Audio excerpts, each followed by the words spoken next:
Ladies and gentlemen, welcome to the October 9th edition of the Hughes Sports Podcast.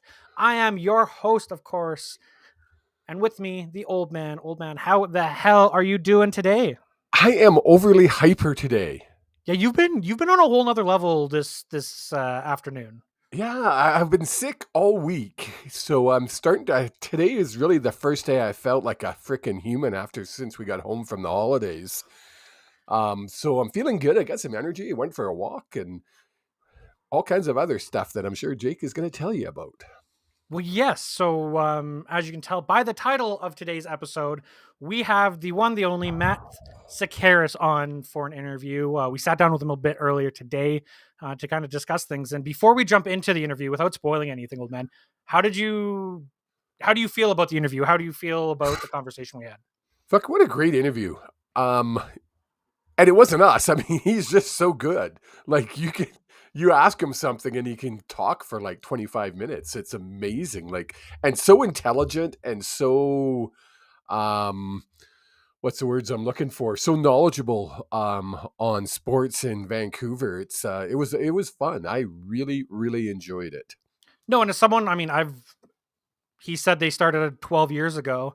I probably started listening to both Matt and Blake in 2013, 2014. So only a couple years into their run. And then they transitioned. We didn't even talk about the transition from we didn't get radio, time. From we classic radio into... Yeah, they transitioned. They were on the radio for many years, and they transitioned just recently, I guess 3 or 4 years ago now, to this digital space due to the radio station closing down in Vancouver.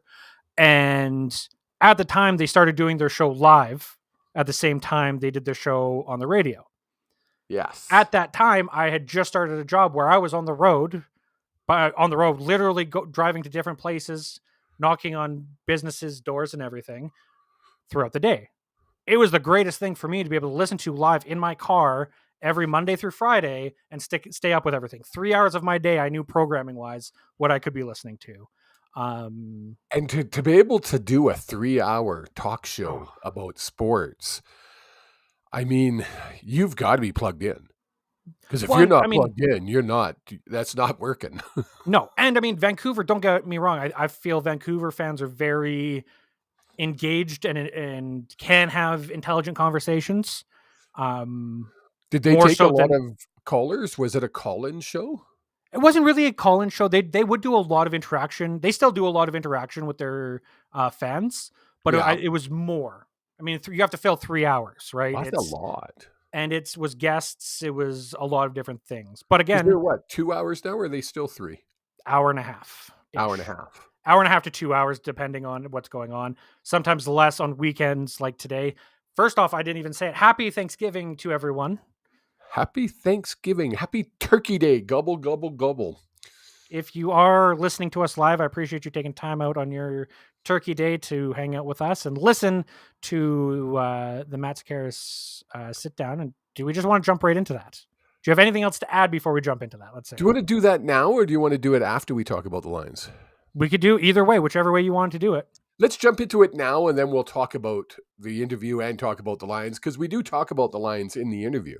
We do. Yeah, we do quickly touch on the lines. Yeah. And if you have questions, just so you guys know, if you're tuning in, this is a pre-recorded interview. We sat down with him earlier today, a couple hours ago. If you have questions or you want to bring things up, we will be in the chat. We will not be responding live on here, but we can be replying by typing it back to you guys. Oh, that means I can't walk away? Well, I mean, you could walk away, but then you're going to be losing fans because you're not replying to them. Okay, well, I guess I can't walk away. And everyone, without further ado, here is the interview with Matthew Sekeres. Welcome to the Hughes Sports Podcast. A longtime listener of this gentleman, Matthew Sekeres of Sekeres and Price, formerly of Sekeres and Price on TSN. But now you can find them everywhere digitally, anywhere you can find your podcast, whether it be Apple, Google Podcasts, Spotify, everywhere. Matt, welcome to the show. Thank you so much for taking the time. Evan, thank you for the invite. More than happy to join you. Happy Thanksgiving. Happy Thanksgiving to you too. Thanks for taking the time out of your busy Thanksgiving Day weekend. Did you do your show today? We did. Yeah, we did. We knew this was the roster deadline for the NHL. So we knew we'd have a big news piece there as well.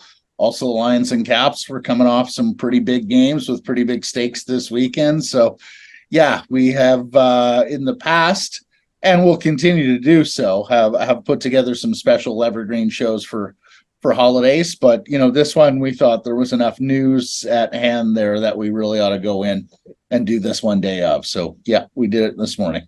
Yeah, you could definitely do a 5-hour show just with the Canucks and Lions. Yeah. Then, yeah, for sure. Well, speaking of some of that news from Canucks land, they announced a trade. I think that was Sunday afternoon, Sunday mid-morning, of acquiring Lafferty. What are your thoughts on that sort of move, and what do you think it means for some of the pieces? Well, it sounds like he's a pretty useful player, or at least can be a pretty useful player. He's a bigger right shot, and they could certainly use some right-handed help in the face-off circle, and this guy can take the draw and or play center as well. He's a penalty killer, and we all know their struggles on the penalty kill the last 2 years. So that's that's helpful. Although I must say their penalty kill in preseason was probably one of the standout areas of the club. I guess so. Look, he could be a useful player. I guess the question is, you're once again trading out draft picks to fix the margins of the roster. Is he that much better than Jack Studnicka, Nils Höglander, and the sort of guys who are going to lose out on playing time because of this acquisition? It's yet another contract and more money towards the books, although they have done a pretty nifty job of once again setting the opening night roster and maximizing or coming close to maximizing that LTIR space that they've been handed by Tucker Poolman. And there's reason to criticize this trade. If you want to criticize this trade, at some point the Vancouver Canucks are going to have to develop their own fourth liners and third pair defensemen and not have to go out and buy it on the trade market and buy it with draft picks. But in the here and now, especially with the stakes of this season, absolutely needing a big start and knowing that you've got to get Elias Pettersson re-signed by the end of the year, competitiveness matters more so than it ever has before. And, this is a team that's been mostly trying and failing to get to the playoffs year to year. This is the year that they certainly have to succeed. Well, and especially with the Pettersson question coming forward, what can you define success by for the Canucks? If Matt Sekeres was running the team and said, this is what success is, what would that look like? Well, in the bigger picture, it would be a Stanley Cup contender. Now we're a long ways from that. So if you're going to force me to go lily pad to lily pad, step by step to getting to that, then this year would be to make the Stanley Cup playoffs. But this year would also be to get Elias Pettersson re-signed long term. If you're not going to get Elias Pettersson re-signed long term, then you need to execute a hell of a trade here. And I suspect we're going to do, a sort of trade where you get a volume of assets back for Elias. And then the question's going to be, are those right now assets, are those future assets? And finally, the Vancouver Canucks do a proper rebuild. But, before we get there, and that's the season going south, you've got the competitiveness of this season and how long can you stay in it? Can you stay above that playoff line? And ultimately in April, are you going to be one of the 16 teams competing for the Stanley Cup? So, I think everybody is aware that the pressure is on this year in a way that it wasn't last year, and that perhaps even wasn't in the years preceding, when not a lot of people expected competitive clubs, and also when you didn't necessarily have the star power that you had to convince to stay here. The story that's, shaping up with Elias. Do you think he wants to stay here, or what will it take for him to stay here? Yes. I think he wants to stay here. Nice. I don't think hockey players want to necessarily rock the boat. It does seem like Swedes seem to nest wherever they go. They're happy to stay and re-sign. But I also think he needs a more functional franchise than he has seen in his 5 years. I mean, we can go down the list and check off all the different events that have happened with this hockey team since he's been here. And one of the events that hasn't happened at all, at least not in its purest 16-team form, is the Stanley Cup playoffs. He's gotten into a postseason in the bubble with an expanded field. He has not been in the Stanley Cup playoffs with a home game at Rogers Arena and everything that entails. I mean, that's what hockey players live for, right? Those cauldrons of noise and of atmosphere that the Stanley Cup playoffs bring, and the Vancouver Canucks have not had one of those. Since going back to when Bo Horvat was a young player. So it's been a while. When was it last time? Was it 2012? No, it was 2015, 16. Okay. Lost in the first round of the Stanley to the Calgary Flames. See, I always go back to 2000. One of those 2 years. I always go back to 2011 because it was kind of a special year for Jake and I. He was just turned 18, actually. Just turned 18 for the run. Yes, and it was of course, we're out in Alberta, so at 18, he could have a beer or two while watching a game. It was a good time.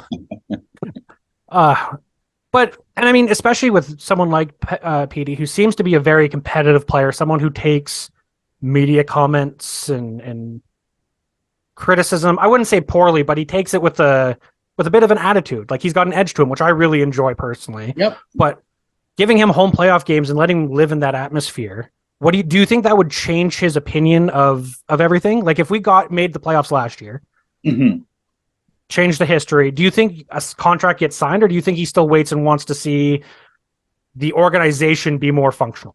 Well, I think money matters as well. And just incidentally, it was the 14-15 playoffs. Forgive me, it wasn't top of mind there. No, I think the money matters in a big way. Next year, the salary cap is going up significantly. I think there's a school of thought that there could be a lot more money available to not only Elias, but other star players who have their contract up next year. The Vancouver Canucks still controls rights for one more year. Right. And so, the latest information, that we've been able to ascertain is that the Canucks haven't quite gotten to the point where they're offering a percentage of next year's cap, which of course would be a lot more money than what we have right now, with yet another pretty close to dead cap for a third or fourth straight year. So, yeah. So, I think the money's a big part of this. But, also I think, number one, if the Canucks haven't hit his magic number yet, and number two, they continue to be dysfunctional, well, then you've got, your answers in terms of whether or not Elias wants to stay here. But, negotiation is a interesting art. All sorts of things can happen between now and when his contract is up. If the Vancouver Canucks do want to play it out for 2 more years, which I certainly wouldn't advise, but I guess they would have that quiver available to them. And, of course, let's see what kind of information we get from this season, both in terms of Elias and where his point totals go to, and the Vancouver Canucks, and whether or not they finally have enough good players, to stick in the playoff race for more than 6 weeks. So we'll see. It's a big year here, though. No, you're in contact with the Canucks on a daily basis. Have you seen a big change with Tocchet coming in compared to years previous with coach changes? Seems like every other day. Well, I've certainly seen a change in terms of the identity of the team right now is Rick Tocchet. I'm not sure they have an identity on the ice. I'm not sure they've had an identity on the ice. But Rick Tocchet, if he brings nothing else, is identity. And I think Rick Tocchet is right now the embodiment of that identity, and that is a push to playing more responsible hockey, more structured hockey, hockey where practice habits, and effort level and things like that have standards. Now, a lot of this is nebulous stuff.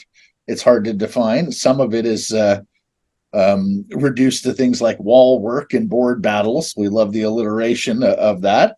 A heavier form of hockey or a lower event form of hockey may be other ways to describe it, and that's because Rick Tocchet has come in here and understood that the Canucks haven't been near good enough defensively for several years to be sort of a competitive, contending team.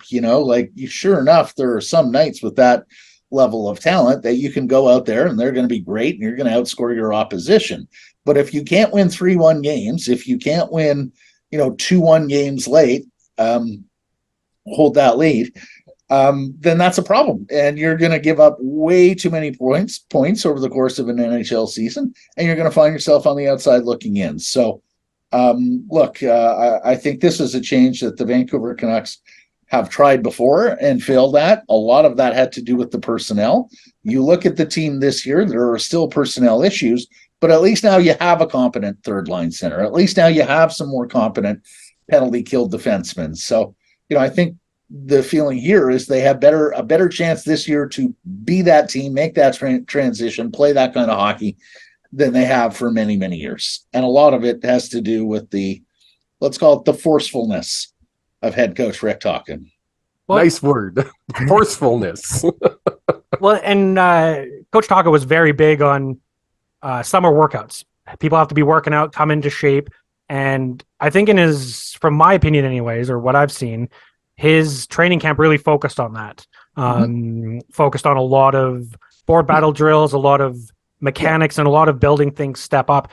What's the biggest difference you've seen from Rick Tocchet's training camp comparative to the one we saw with Bruce Boudreau and then the years past with Travis Green? There was a lot more experimentation going on with line combinations and defense pairings.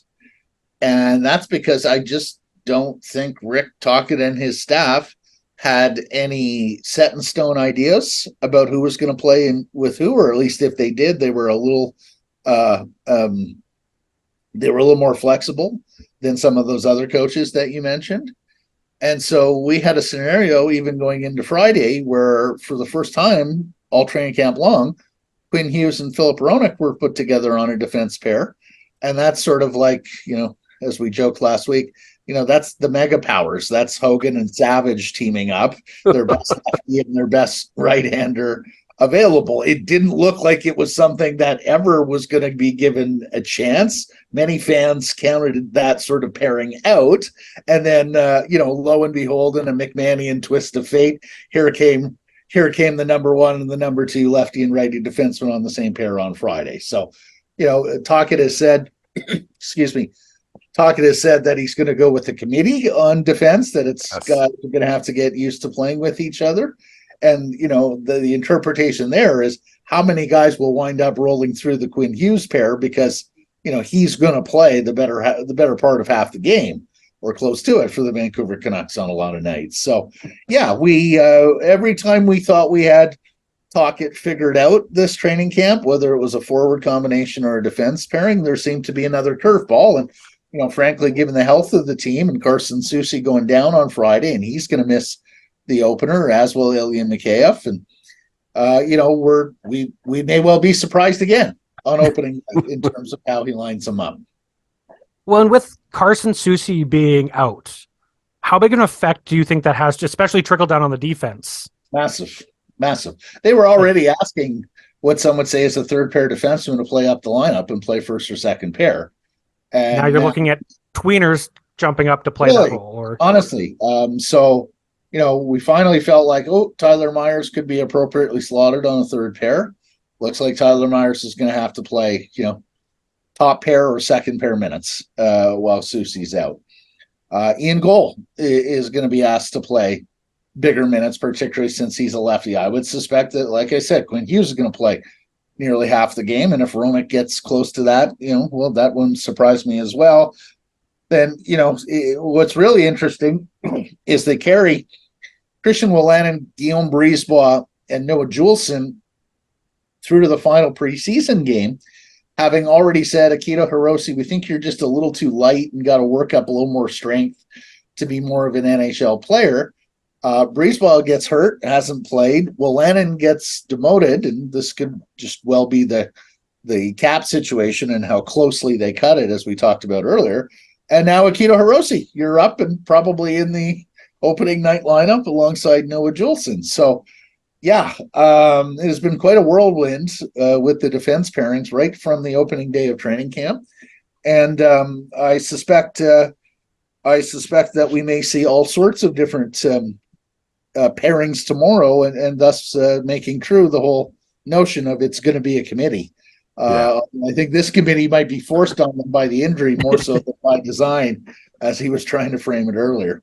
Well, is there any other defense that can play at Hughes's level of minutes? Can they play that many minutes? I mean, I think Hronek would be the only one. And even that is asking a lot of him based on how he's been used in the past. So, yeah, I think they're going to have to lean on Quinn Hughes early in the season, and they need everybody else who's filling in here to be competent.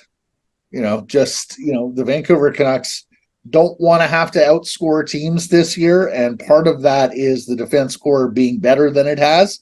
And then, of course, the last line of defense is, hope and pray that Thatcher Demko, can bail you out if, in fact, you do have issues because of a lack of personnel, particularly if that lack of personnel is on the blue line and the mistakes are coming in your own end.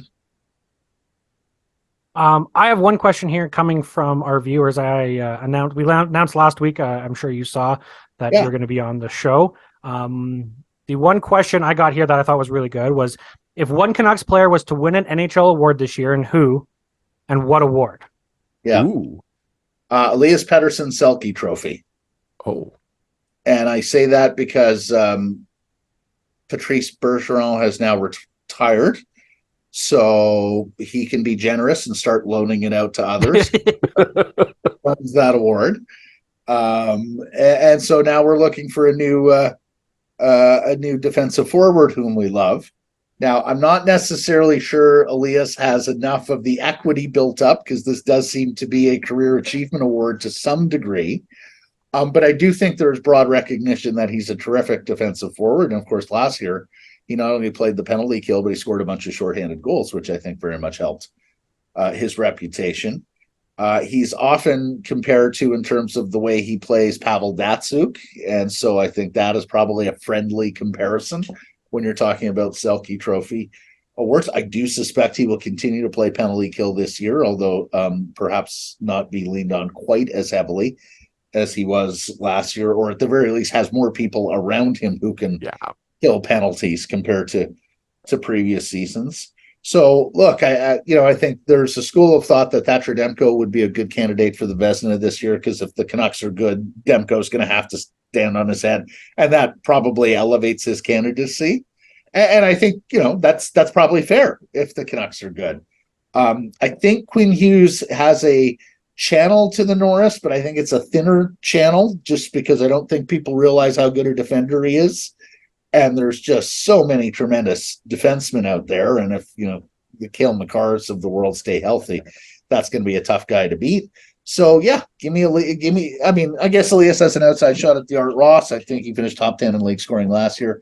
But I think it's Elias as a defensive forward that's going to start getting a lot of notice around the league, and with a less certain winner in that category. Let's say that. Very cool. Let's jump to the Lions. Let's switch sports here. Your thoughts? Winnipeg game, terrific game. Not the outcome we wanted. Well, what I would say, and I mentioned this to a friend on Saturday, is win or lose that game, and the Lions certainly blew it. I mean, they were up 10 in the fourth quarter. You should close that game out. Yes. What I'll say is, I'm loving the fact that we have games like that again. Yes. In Vancouver and at BC Place. I love the narrative that is at hand for November, where, the Lions probably think they're right there and maybe even think they're a better team than Winnipeg, but until you prove it, and you haven't proved it yet, you got to beat the man. Right? Like they're right there with the Bombers, and the Bombers just seem a little bit better right now. They played a heck of a game last year in the playoffs, and we'll see if BC on the second knock around in the Manitoba capital can get it done this year. So, and then the other thing I like about it is, so long as Zach Collaros stays healthy, I think we're looking at a heck of a rivalry here for a couple years onwards yet. Yes. Because I think both teams have pretty good quarterbacking and pretty stable operations, head coach, GM, player procurement. Not to mention some great surrounding players around their two good quarterbacks. So somewhere Cal Murphy must be smiling down on this, his CFL franchise and his hometown Vancouver in what is a terrific rivalry in the CFL West. So I'm looking forward to what lies ahead between the Lions and Bombers. And I guess I'm surprised in the manner they won the football game on Friday, but I'm not surprised that a Winnipeg team with the pedigree that it has was fighting to the last whistle and for the last inch and was able to force that comeback. And they've done that. I mean, they've done that all year. They know how to win. They know how to win, Kevin. And that's a key to a good game or a good team is knowing how to win. Oh, I mean, unquestionably. And I mean, just look at the stability of management, coaching staff, quarterback downwards in Winnipeg. It's been excellent. And then look at the number of big games they've been in over the last 4 or 5 years. So, they are the team that, has been there, done that. And the Lions are the team that's trying to do that. So, I think it's going to be a lot of fun. I sure hope BC is able to get through the West semifinal. And of course, they're not clinched yet, but everyone suspects that, it is going to be the West final in Winnipeg. And I hope we see another hell of a game, because frankly, last year's game brought me back a little bit to, when I was first started covering the Lions, when I moved out here to Vancouver in the mid-aughts, 2007, when Wally was here and they had great teams, but also brought me back even, further in my youth when you had some terrific rivalries in the CFL West that used to play out on West Final Sunday. And the Lions and Bombers certainly took their turns being one of those two teams. So I'm just delighted to see two quality football teams. Let's face it. I mean, offense, defense, special teams, there's not a lot lacking with these teams. They've got good players across the board. And for the most part, they play pretty disciplined, physical, fundamental football. So it's been fun watching them, and I want to see more of them. I'm trying to convince Jake to drive down to BC Place for the Western semifinal, but he's a little leery to drive down with his dad. Last time we did that, we were driving and we hit a snowstorm, like a complete whiteout. Yeah, and it was us two, my mom and my sister, and my sister passed out in the back seat, and my dad driving.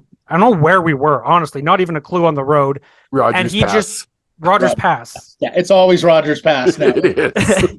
And he just yells out, "We're all going to die." And my sister, without missing a beat, asleep, woke up and was like, "I would have liked to die in my sleep, thank you." It's an adventure. Come on. It is quite an adventure at this time of year. Yes. We're actually, my girlfriend and I are flying down for the last game of the season, meeting up with Arland Bruce III and heading in and watching the Calgary BC game. She's a big Stamps fan, of course, being here. Mm-hmm. So that's going to be a good one. We'll see if it means anything. Probably not. Probably not. No, I think not. But good to hear Arlen's name. I hope he's doing well. Seen his son is a player down in the NC2A, if I'm not mistaken. Yes. And, I hope he still has those loonies and toonies ready to go here in Vancouver. We used to have some fun with Arland and his loonies and toonies songs. That's awesome. I'll have to ask him about that when I see him. Please give him my best. I will do that. Now, Matt, before we let you go, and again, I appreciate you taking time out on your Thanksgiving Monday to come entertain us, but I pulled it up here. Dom Decisions predictions for the Canucks is 92.4 points. There's a 52% chance to make the playoffs. Are you taking the over or are you taking the under? What a great way to ask the question, Jake. Guy, what a way to ask the question, huh? What is it, 92.5? Yeah, 92.5. So here's what I'll say, and it's a bit of a cop-out, but that prediction or that model, I believe, was constructed before this Carson Soucy injury. Yes, it was. Likely with the belief that Ilya Mikheyev was going to be healthy and ready to go from the jump. So if that model is a little off on the high side, I wouldn't be surprised, because I think those two guys are quite important to their penalty kill early in the season. And you guys may have heard they start the season with a home and home with the Oilers. So if you're going to not have penalty killers in the lineup, it's a particularly difficult assignment to have Edmonton back-to-back to start your season, not to mention a 5-game Eastern road trip after you're done in Edmonton on the opening Saturday night through the Florida clubs. And so, yeah, if I'm betting with the knowledge we know now, it's going to be under that 92.5. No, that's fair. And what is that cutoff to make the playoffs? What point? Well, it varies from year to year. 92 would be a particularly thin year. I mean, you're not getting in with much less than 92 ever. More usually in the 95, 96 range. Yeah. So 92 is a little low, but who knows? This year may shake out a little bit differently. I mean, the one thing I think we're looking at this year in the West is Chicago, Arizona, San Jose, and Anaheim. Like last year, as we watched the Canucks fail, we said, okay, they're really stinking bad. But can they be as bad as Arizona, Chicago, San Jose, or Anaheim? Like, it was just honest to goodness. Like, it was this 4-pack of just dreadful teams horrible horrible teams. And frankly, I thought Arizona overachieved last year. So we're sitting there watching the standings and watching the lottery odds and going, man, North Vancouver's Connor Bedard, wouldn't he look great as a Vancouver Canuck? But can you really lose enough to out odds, some of the teams that we saw at the low end of the Western Conference standings? So if those teams are a little better and steal some points from some of the better teams in the Western Conference, then maybe you have something that breaks the Canucks' way. I mean, even Seattle was a 100-point team. Yeah. I believe only Winnipeg missed 100 points and got into the Western Conference playoffs. So, we'll see how it goes this year. The other thing that I think not enough people in BC are talking about is that Calgary lost 30 one-goal games last year, if I'm not mistaken, which is just like out of this world. Nearly half your schedule, you lost a one-goal game. I'm a bigger believer in Jake Markstrom than what we saw last year. I wouldn't be at all surprised if Calgary is better in one-goal games, and frankly, just better because Darryl Sutter is gone. So, if you're the Canucks, you have to leapfrog them. You have to leapfrog Nashville. They finished ahead of you. And you have to leapfrog Winnipeg, who, lo and behold, signs their goaltender and their star centerman today to matching contracts and creates that sort of stability, removes that narrative or quote-unquote distraction that I think some of us were looking for with the Jets this year. So it's going to be interesting. I do think the Canucks have a fighting chance. But no, I don't think the odds are in their favor.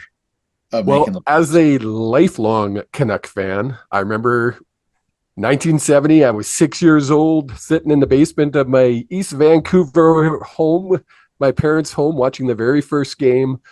This is the best part of this. This is the best time of the season because any team could make it. Yeah.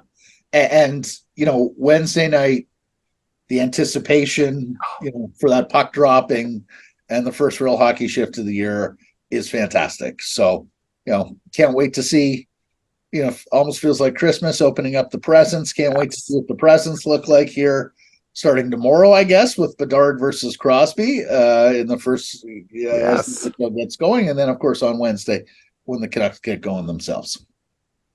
Awesome. Well, Matt, thank you so much. Hopefully we can touch base midway through the season and see where the Canucks are sitting and see if we have changed our tunes at all.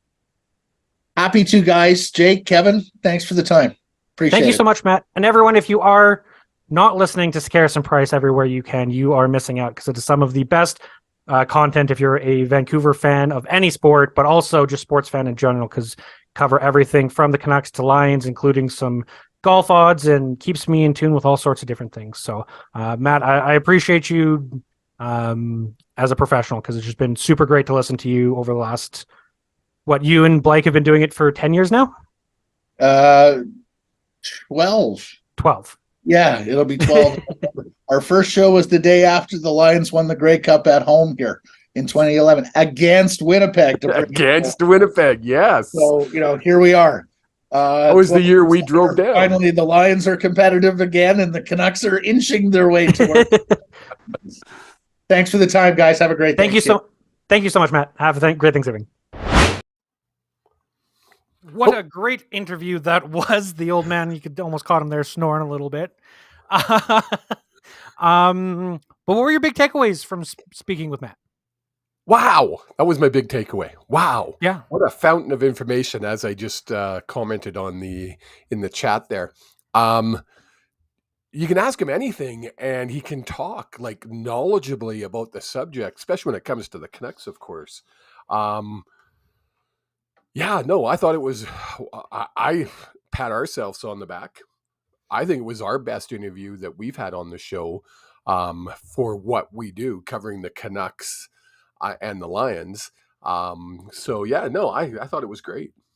No, I had a blast. I mean, I stumbled over my words only at the beginning and the very end, so it was perfect. I didn't struggle through the questions, just at the beginning of the conversation, at the end of the conversation. So it was perfect. And there was that one point where you said your mom Don't need to talk about that. But I was laughing so hard. As we are heading into the first week, we're 2 days away. So excited. We are 2 days away from the puck dropping of the 2024-2025 NHL season for the Vancouver Canucks.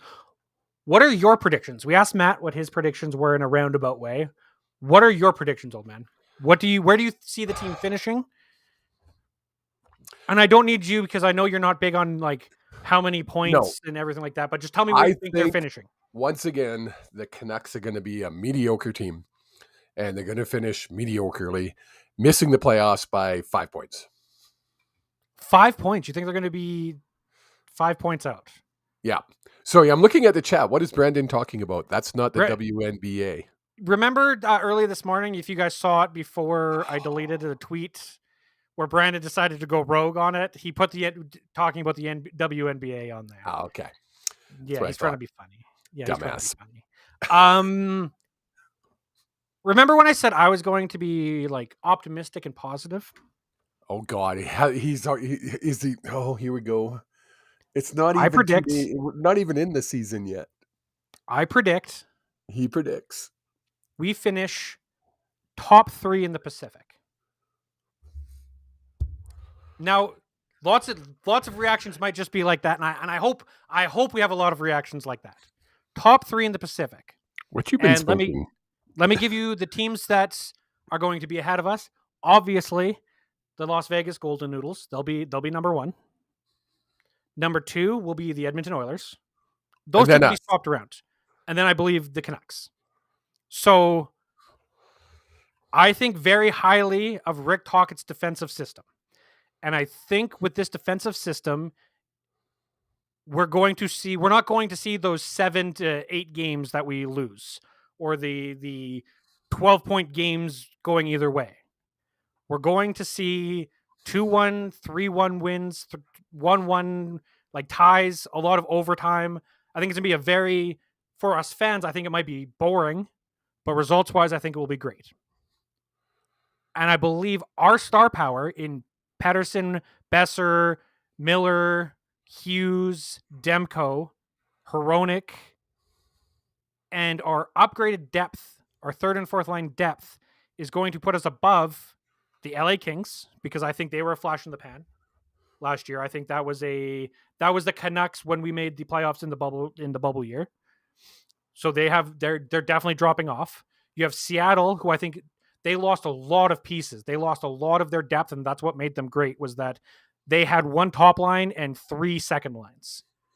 And now you look at it, they have one top line and 3 third lines. You've got Calgary, who I just don't believe in. Well, you're not looking at it logically when it comes to Calgary because you're hatred. You're outright. You're an irrational fan when it comes to Calgary Flames. I think Calgary has the potential to have a top 10 goaltender in the league, but they don't have any star. Name one star player on the Flames that's close to Hughes or Pettersson. You know I can't. You can. To the fans out there, to people watching who know these named players, you've got Huberdeau. Yeah, that's great. That's a solid second liner on a cup winning team. I'm sorry, he is. And I'm not saying the Canucks are a cup winning team. You just hate the Flames. I don't hate the Flames. You do hate the Flames. You call them the Flukes. They are the Flukes. I also call Vegas the Golden Noodles. To be fair, I hate the Golden Knights, but that's for a whole nother reason. No. And then you've got San Jose.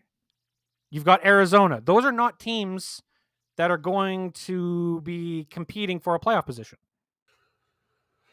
So really, it's a 3-way race for that third position, and I think Thatcher Demko, Hughes, and Pettersson puts that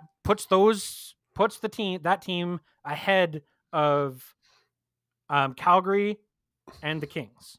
I think it's going to be Edmonton, then the Noodles, then Seattle, then the Flames, then us. I think the Flames are going to come on this year to prove that Sutter was the issue. You have a lot of players there that are still there. And Brandon says, name a superstar in Seattle, and they still finished above us. I'm picking them in 5th. Matty Beniers, Brandon, sorry to throw. Matty Beniers is a superstar. There you go. So I'm picking 5th, and then, the rest of them fall in below that. But does 5th get us into a playoff? Nope. Well, 5 points. To be fair, fifth could get you into a wild card spot, but I don't think 5th in the Pacific is getting into a wild card spot. No, me neither. But the cool thing is, anything's possible. All the teams right now have the exact same opportunity to win the cup. Well, unless you're Arizona, then really it's... Yeah, there's still 0-0, though. Everybody's the same record. No, Arizona starts in a hole. Th're like 0-0-0-1. They get one loser point just for... Like, they're minus 1 point. Chicago probably gets No, that's just ethics points. They're negative in the ethics community. How do you think they're going to do with Bedard? The team itself, I don't think is going to be great. You think Bedard's going to score a lot of points? Someone has to on that team. Yeah. And really, I was talking about it with Brandon in chat there. We do a fantasy league every year, and someone chose Bedard.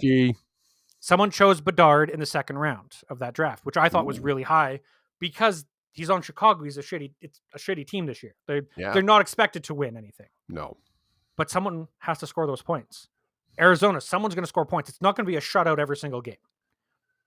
These are, even though we view it and say these teams are terrible and these are bad, put them on a rink with any of us normies, and these guys, an AHLer is going to make us look silly. Well, you got to remember, it's the less than 1% get into the NHL. It's the 1% of the 1%. They're talented hockey players. So, and Brandon says, until Bedard gets hurt, stop it. Don't put that stuff in the universe. Brandon, you know better than that. Anything's possible. Look. Anything. Especially when you are the only guy on the team, you're going to have the big defenseman. You're going to have the big forward just leaning on you all game. Oh, yeah. Your body's not used to that. You're not used to an 82-game season. True that. But I think I'm shocked that I am the most positive person out of both myself, yourself, and Matt. That I think Matt agreed with me. It sounded like Matt was, but he was picking below 92.5%. And if you guys want to listen to his picks, he is going to be making his actual picks and full predictions tomorrow's show on Sekeres and Price. Now, the reason he laughed so hard at Jake's question was before we went live, he said, don't ask me to any predictions because we're doing them on our show tomorrow. So that's why I worded the question the way I did, and why he said I worded my question. You could just right. see him. He was just like, "Oh, you little son of a bitch." Look, sometimes you got to ask. Sometimes you have to ask the questions. So let's talk some football.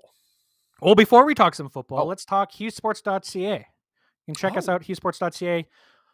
We should be having articles posted there every week, but it's been crazy. I've been so swamped doing football. The old man has been sick. It's just been a chaotic time. So I'm going to try to commit an article up on Friday with a review of the first game, opening night roster for the Canucks. That is all I can commit to right now because I have a very, very busy week coming up with football. Can I write an article and just swear through the whole article at Bomber fans? You can do whatever you want. It's our website. I might have to bleep out some of the words or change some of the wording to not get us blacklisted from Google, but we can make it work. Have we had a more boring football week in the CFL than we had this week? We had one fun game and that's it. Literally, I'm looking at the scores on all the other ones and not one. I watched them all. I watched every single game. And I actually turned off the Toronto game. I turned off the Ticats game. And I turned off the Red Blacks game.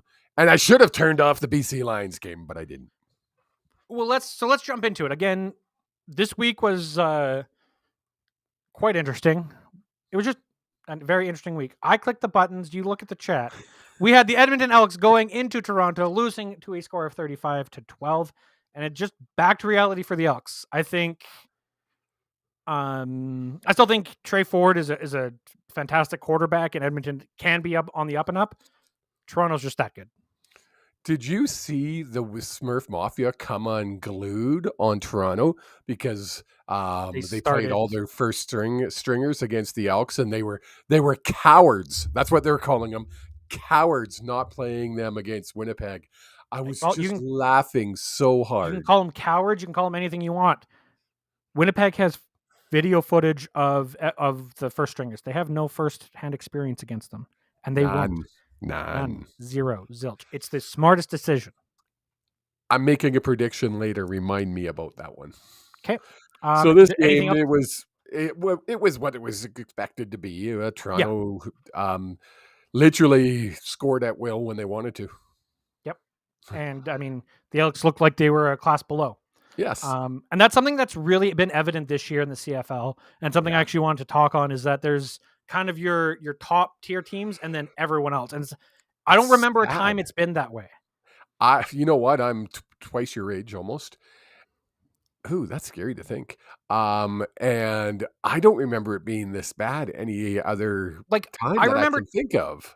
I remember for years it was always the West was really strong and the East was weak, or vice versa. But you'd never have 3 teams elite and then the remaining 6 just in messes. No, I mean, I went through the whole Edmonton Eskimos being the top team for decades. That's what you call a dynasty, by the way.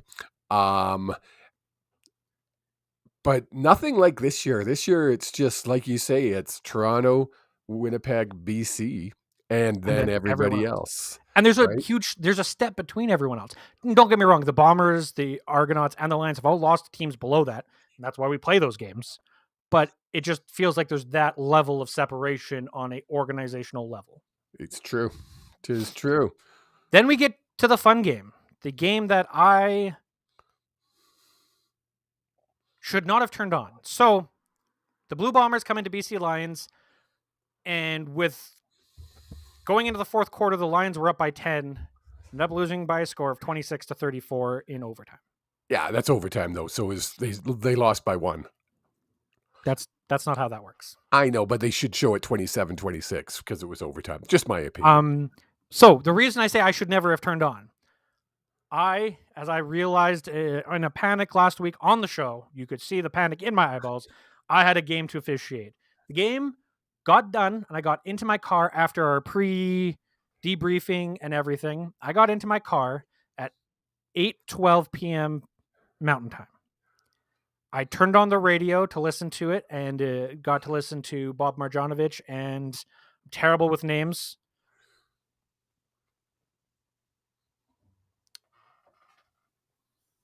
And what's his name? Give me the name, old man. I don't know what you're talking about. Sorry. The play by the color and Julio Caravetta. Thank you for the first half of the game. And I turn on the radio, and as I turn on the radio, it's literally Flintoff getting back to kick the ball for the opening kickoff. Couldn't have been planned more perfectly to listen to.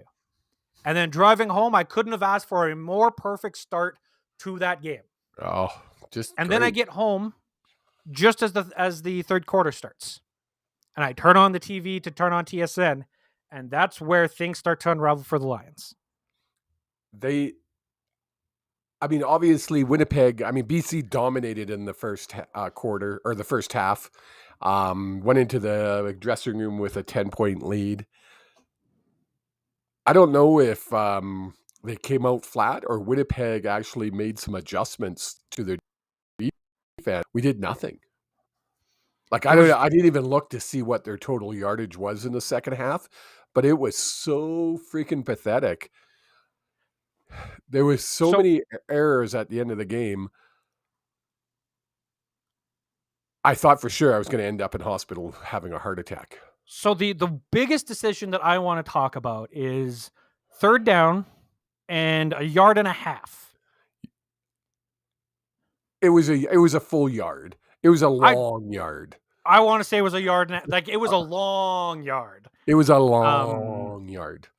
And instead of punting the ball away, the Lions try for it. I get why you try for it. Now, at the moment, my first thought is let's go, let's do it. But what are they doing? Then they don't get it, and it's just you could feel the momentum shift. The Lions had no momentum to begin with, and you could just feel whatever drabs of hope we had eliminated from that play. It's third, and if it's third and we haven't been moving the ball the whole entire half of the game. There's a minute 30 left, minute 28 at that point. And we're at the 45-yard line. We're about midfield. Yeah. We're close to midfield. Kick the effing ball. Kick it so freaking hard. You have, what's his name, kicking 1.5 miles. Kick the ball and make Winnipeg earn it. Do you? That was my first thought, was pin them deep. Yes. Try to get the ball to bounce out at the 1 yard line or in the 5. Now, there's another option you had here, and I thought about it earlier today while reliving that game, that moment. You kick that ball through that goddamn end zone. Well, that's what I'm talking about, right? You put up that one. My thought always was punt that ball, put it on within the 5, make them march the whole field. If they've only got a minute 20, kick it through the end zone. Kick it through the end zone. You get yourself that 1 point. You now made yourself an 8-point lead. Even if they score a touchdown, they have to successfully do. It was just because we were up by 3. Was only 3, so they would have had to score a touchdown, not a field goal. That's what it was. Yes. They would have had to score, so they end up marching it down, kick a field goal with no time left on the clock. No. Or no, they kick the field goal with a bunch of time left on the clock. 18 seconds left on the clock. That's right. I totally forgot about this. I blocked this part out of my memory. So then we run it back. We still have 15 seconds left. Rhymes, I know you're not listening, but if someone sends this to you, learn our game. Neil. So fall down. No matter how down. You're on the 30-yard line. It's guaranteed we win the game. But okay, so as a player, you're not going to know how much time's left on that clock. You catch that ball and your first thought is time is left on that clock. Yeah, okay, so 15 seconds. You're counting it in your head. As a player in a professional sport, you're counting that mother pucker in your head, and you're going 10 down. So he catches the ball, and there was about 5 seconds left on the clock originally. He breaks that first tackle,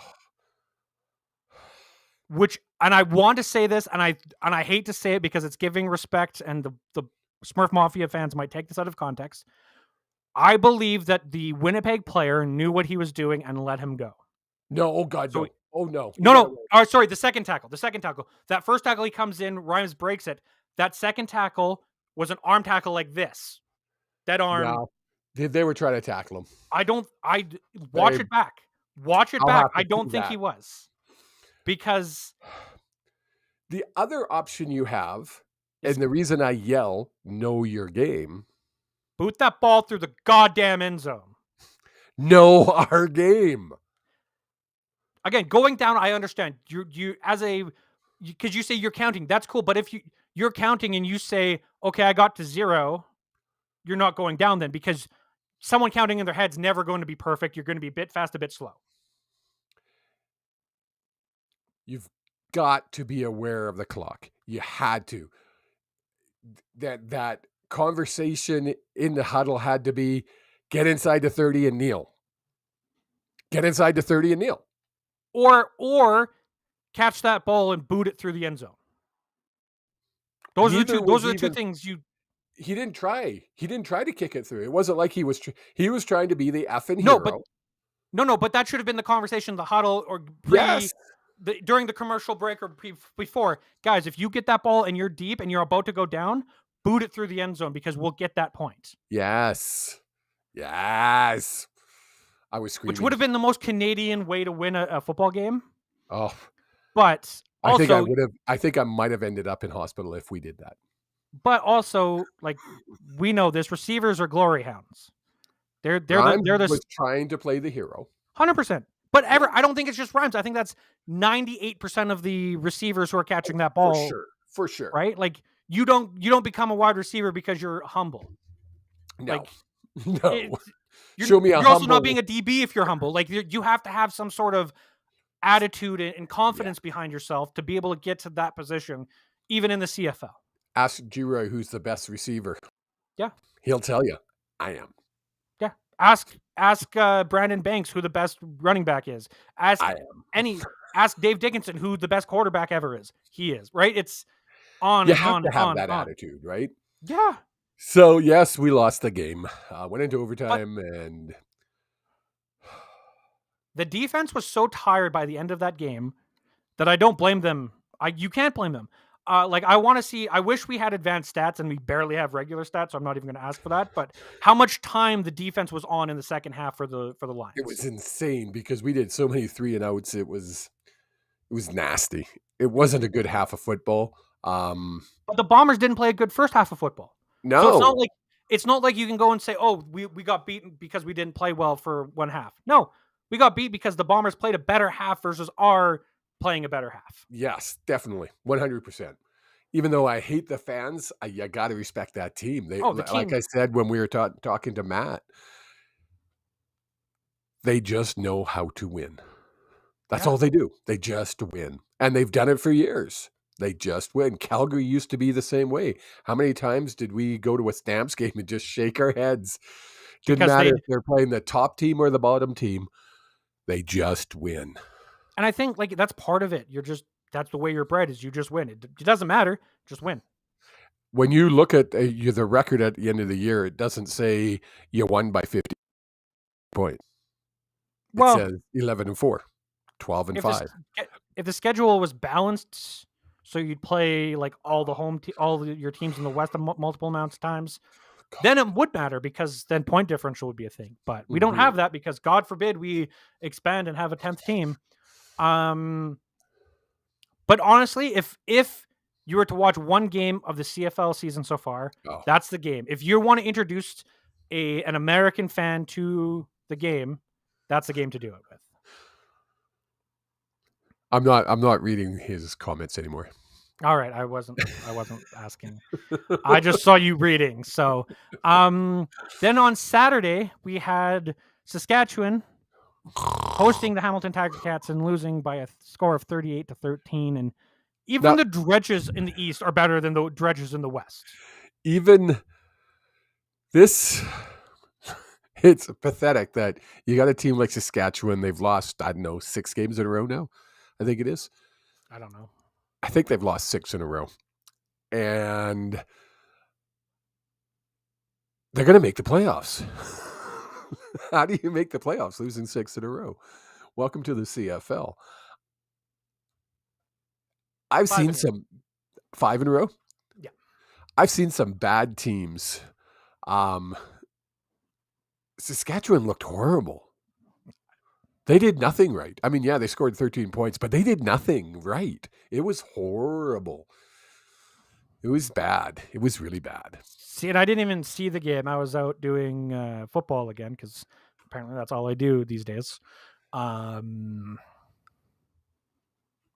I opened up the TSN app and saw it was like, I think at the time 13-30 or something like that. And I was like, I'm not even going to bother to turn it on. Like, it's not, if it was a close game, if it was 13-14 or something like that, that's a completely different story. But a 25-point lead, it's not even worth it.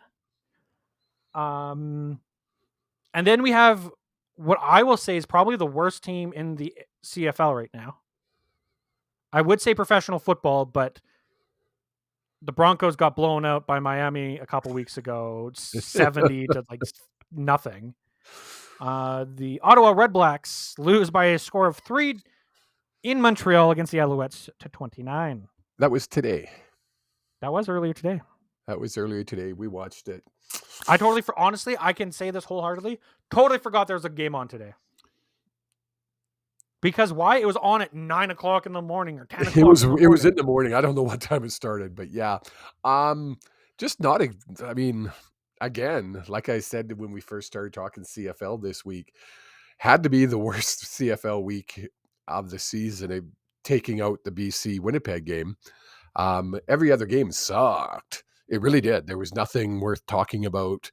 And I'm not even going to talk about the L's 29-3. If I have to hear one more friend thingy at watching an L's game, I'm going to go cuckoo for Cocoa Puffs. No. Don't even you. Look, we're getting rid of the scores here. All right, old man. Let's start yelling at the goddamn clouds. And you knew exactly what you were doing. Apparently an hour and 20-minute show isn't long enough for you. But I swear to God, if we get more people complaining about these stupid horns, it ruined my viewing experience. You know what ruins my viewing experience? TSN. Just them talking ruins my experience half the time. You've got Matt Dunnigan, who will give you 2 minutes of good commentary for 58 minutes of obnoxious alcoholic rambles. Like, I could do a better job shit-faced. And poor Farhan has to deal with it because he's like the new guy on the totem pole to do the play-by-play. They're like, oh, let's throw Dunnigan in there because Dunnigan's pretty good at his job. I don't know what TSN's smoking, but it's obviously the good stuff out there in Ontario. So we have the biggest game of the season. And don't get me wrong, I think Farhan as a play-by-play guy is great. He's very even keel. He knows what he's talking about. And then you put Dunnigan with him. But he's not seasoned. I don't think you need to be seasoned. To sit beside Dunnigan, you need to be seasoned. Well, no, I think Dunnigan you ran over him the whole game. It was embarrassing. Well, yeah, I mean, Dunnigan's pickled, so I guess you have to have some seasoning to go with that. You can't say that. He wasn't. I just did. It's my goddamn show. What, Our TSN's going to care about it? TSN doesn't care about the fans. The only good thing they've done in the last 5 years with the CFL is the review videos. And I don't even think that's TSN. I think that's CFL. We talked about this last week as well. You can go onto the CFL YouTube channel the day after the game, and there's like a 10 to 12 minute recap of the game. Someone who's very busy on the weekends this month, it's been fantastic to catch up on the games. That is true. But if people are going to complain about these goddamn horns more, I'm going to start bringing them to every goddamn game. And I'm going to find where the parabolic microphone is. I'm just going to stand there all game. I'll buy tickets to every single stadium. I'll just sit. I'll get the biggest lung capacity I can go and go. Just for those 5 old men. No, they're not. They're not air horns. They're not air horns. You're not allowed to bring air horns into a stadium.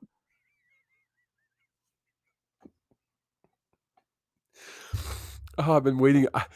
Literally, I was Like waiting. that, you know when I was how watching. insane? You know how insane that is? That'd be like going into the playoffs and being like, those white towels they're waving in the NHL playoffs, they're very distracting. They should change those. They should really change those towels because they're distracting and they take away from my experience in watching the game, in which I'm not paying to go to the game and I'm going to watch it on a television channel that I probably don't have to pay for because it's included. Look, if this was a pay-per-view thing, and I could understand it. But grow up. People are enjoying the game. They're making noise. Let's get mad when you watch a wrestling event and people are chanting different things like "this is awesome" and like I don't know what other chants. My brain just what are you talking about? Okay, I had to mute him. I had to put him on mute. You're muted.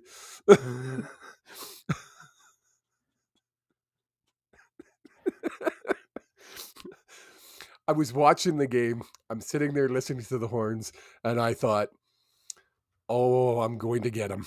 All I've got to say is if I have to hear one more. Asinine. Next week. Asinine. Next week you don't have to deal with it. Let's talk about the picks for next week. Let's pick next week's. Next week. Give me a second. Let's just let these roll by. Everyone can read. We're gonna, if you're listening on audio podcast, we're all gonna stop for a second. We're gonna do a big inhale.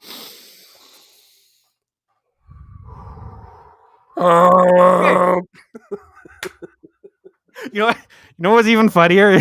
You did that. My entire thought process was I was gonna do the inhale, outhale, and then in post I was gonna do a big horn noise. A vuvuzela.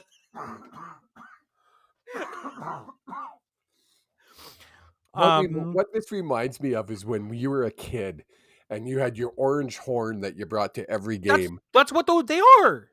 And you used to piss people off so bad with them. And then you would sit and giggle because you got somebody mad at you and you'd just be like.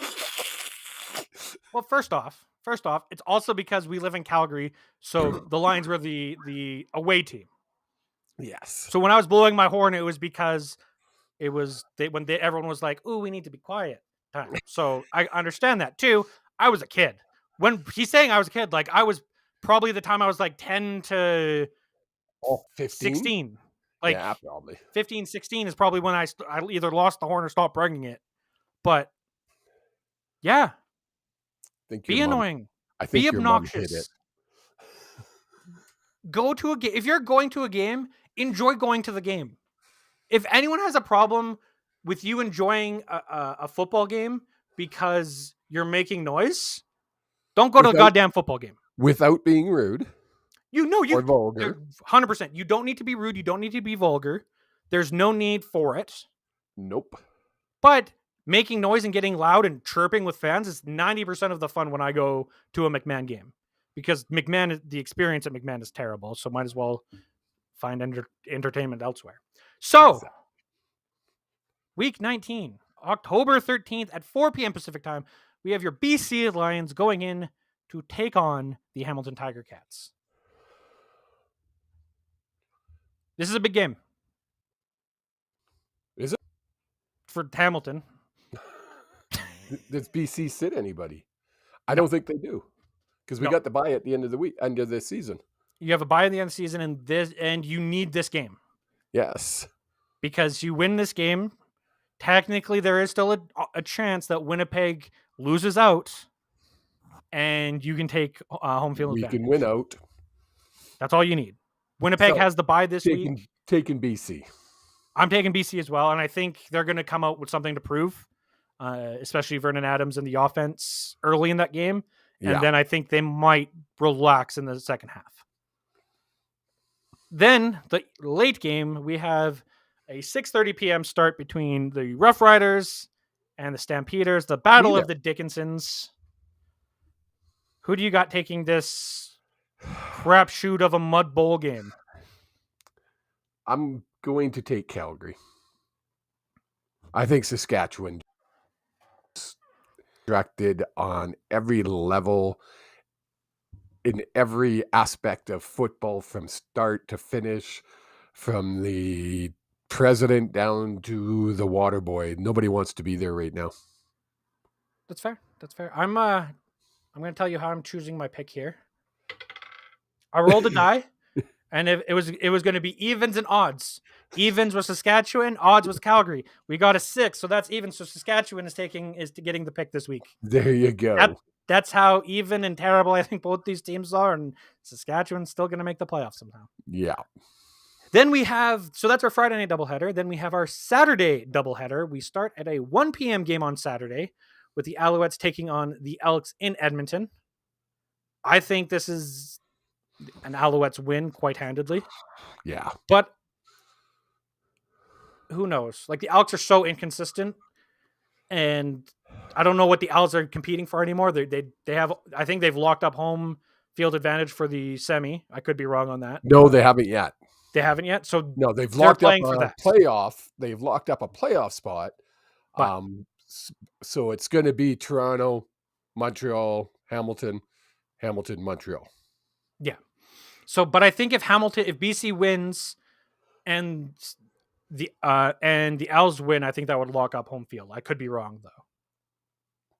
Like, I think the Owls are 1 or 2 games away from locking up home field. I think you're playoff right. Advantage. So yeah, I'm taking the Alouettes on that one. Yeah, me too. All right. I don't think you said that for certain. We were just talking. No, I'm definitely taking the Owls. Then we have the late game in the Battle of Ontario. We have at 4 p.m. we have Ottawa going into Toronto to take on the Argonauts in a game that I just think is going to be the boringest games. And Toronto's going to put up 96 points with their backup. Well, I mean, Ottawa's got nothing to play for. They're out of the playoffs, just like the Elk off. So yeah, that's going to be Toronto. It's just a matter of who they play. Like, do they play anybody? Such a weird year, but yeah. I think you start your starters for the first quarter, either halftime or the first quarter, depending on how the game's going. Like, if it's getting out of hand, you start. That's when you pull them, because you don't want to risk tempers flaring and things Injuries. like that. So, exactly. No, I agree. Well, that is a look ahead. The only ones we have that are different is Calgary Sask. Yeah, and that was all done on Fates. There you go. That was done by a random roll of the die. There you go.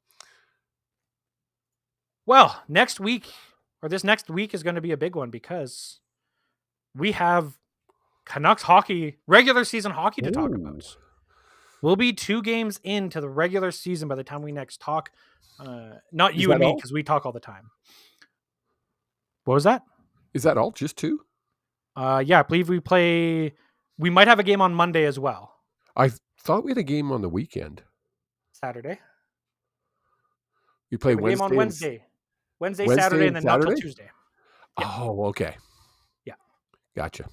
And then, so the Canucks take on the Oilers on the 11th, and then in Vancouver. Then they go to Edmonton on the 14th to be the late game for Hockey Night in Canada.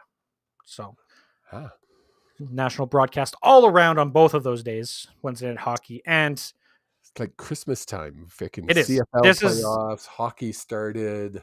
It's an amalgamation of everything, and I'm getting excited because in like 2 weeks I'm going to Vegas. So, like, you're going to Vancouver that weekend. Hang out with a friend of the show, Arlan Bruce. Because you didn't invite me to Vegas. I made these plans long before I remember. You could have invited the big old man with you. We go to Vegas together. That's our thing. Yeah, but it's for a music festival, and I don't go to music festivals in Vegas with you. Because you don't like the music. You don't like good music. Would I go to the music festivals? No. Would I hang out in Vegas? Yeah. Well, I mean, Vegas is in the country of the free. You can do whatever you want in Vegas. So you're welcome to come. Bring it home. It's true. But everyone, thank you so much for tuning in. You can find us everywhere on Facebook. You can find Hughes Sports Podcast, HSP_pod. Same on Twitter or X, whatever you want to call it. Same on Instagram and TikTok. You can find me at JStreams on Twitter. You can find the old man at KevHughes64 on the Twitter machine. You can find him with his other hat on at Cavelli Channeling on Facebook. Am I missing anything else you want to plug? Nope. Well, you got it all. Till next week. Have yourselves a wonderful night and good night. Mwah.